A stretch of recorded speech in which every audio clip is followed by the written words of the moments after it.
What is going on, tribe? I hope you're having a fantastic week so far. So here we are at part 4 of going over the 6 holistic principles. If you hopefully you tuned in the last few episodes. If you didn't, go back and check those out. And I would appreciate any comments because I always forget to say something on these. I tend to go by on the fly.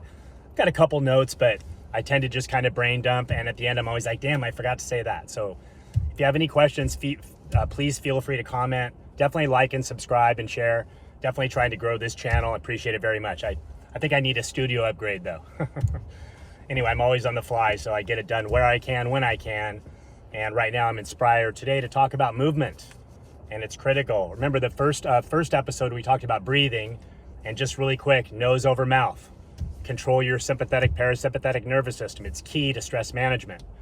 2, hydration. Most of us are drinking dead water. Remineralize your water if you're drinking filtered water. Try to find a good artesian water. About half your body weight in ounces a day. That's up for debate, but that's about a solid number. And again, I tend to put a pinch of sea salt in my water to give it some minerals back. Electrolytes are key. If you're drinking dead water, it's not hydrating. You're water that's not structured properly. Nutrition. We went over a bunch of things in nutrition. Definitely check out that episode. But just the basics of eating seasonally, rotating foods, not eating the standard American diet and the same 10 foods your whole life. Notice they just flipped that food pyramid. Pretty interesting. And so today we're going to talk about movement, another huge rabbit hole. And again, I'm just going to go over the basics. I tend to cover spots that people tend to overlook.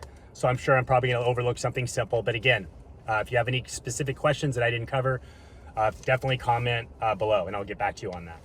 I would say the first thing when it comes to movement is to make sure that you are moving. A lot of us have sit-down jobs. We have to spend, I'm sitting in my car right now, and we have sitting is the real villain. If you're sitting more than 90 minutes at a time, that definitely increases risk. And so we want to definitely break that up as much as we can. Ideally, about 20 to 40 minutes of moderate activity per day. And then I recommend 2 to 3 times, really more like 3 to 4 times. And it doesn't have to be 2 hours of a good resistance training. And that can be varying mediums.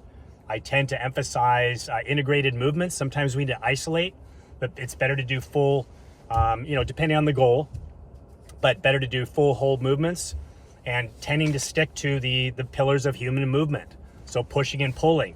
Yeah, know what body parts you're working. But if on a chest day, you're just hitting bench press, let's try to make it a little bit more functional to that. Maybe a standing cable press. So you're integrating your core into the movement more, or maybe involving a Swiss ball. Really recommend that. So integrated movements, we're looking to, when it comes to strength training, the first thing we want to look at is flexibility and stability. That's the first place to start. So if you're tight, I do certain assessments on my client to tell them which muscles are short. And then if a muscle's too short, its opposite muscle is going to be inhibited and weak.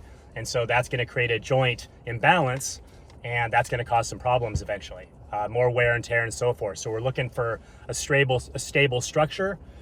So flexibility and stability, which is basically core conditioning 101. So you have a stable structure so you can push properly, pull properly, lunge, squat, bend and twist, and so forth. Then we move on. Once your flexibility and starting to improve your stability, then we're starting to add strength training. And we want to get strong. That's also important as you get older. I'm 58, so minimizing the chances of sarcopenia as I'm moving forward. And strength training is pretty much a non-negotiable. We need to move every day. Like I said before, 20 to 40 minutes of moderate activity. And then we're looking at that I really recommend more like 3 to 4. Of resistance training. And again, it can be short, it can be 30 minutes, a little mobility work to start, and some strength training. And then once you start to get stronger, then from there, if you have specific goals, you can work on power and speed. Things like adding plyometric squat jumps. If you're doing squat jumps and you haven't mastered a basic squat yet, not the best combination. Let's get that squat dialed, good form and so forth, and then progress to a squat jump as an example. Consistency beats intensity every time, although I love intensity. And on a basic level, when you're out just on your recreational movement, try not to just walk on a perfectly flat sidewalk all the time. Change up the terrain, hit a patch of sand, hit a patch of grass, walk up a hill. Really important to change levels and we're walking on perfectly flat concrete all the time, not changing levels enough, and that's not very good for the body. That actually makes us tighter. Let's see if I wanted to cover anything else in here really quick. Yeah, if you're sitting more than 90 minutes, quick recap, sitting more than 90 minutes, that's an issue, got to break that up. 20 to 40 minutes a day of moderate activity, 2 to 3 times a week of resistance training. Start with flexibility and stability first though, then strength, then power and speed, progress properly.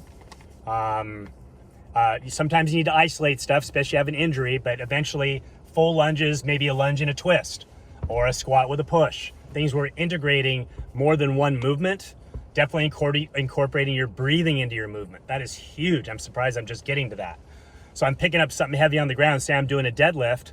I want to inhale, hold. That's going to give you more intra-abdominal pressure, and then exhale as I come out of that lift, as I produce force. So eccentrically, I'm inhaling and holding, and then concentrically, I'm exhaling. And that's going to also make you better oxygen efficiency, and your breathing with your moving timing and your breathing timing, critical. Even if you're out on a walk, keep checking with that breathing. Again, nose over mouth when you can. Let's see else if there's anything else I wanted to cover here. Consistency, walk level changes, strength train, non-negotiable. Sitting is the villain. Those are the main things right there. If you have any questions at all, but again, move regularly, resistance train, and again, comment below. Much love, guys.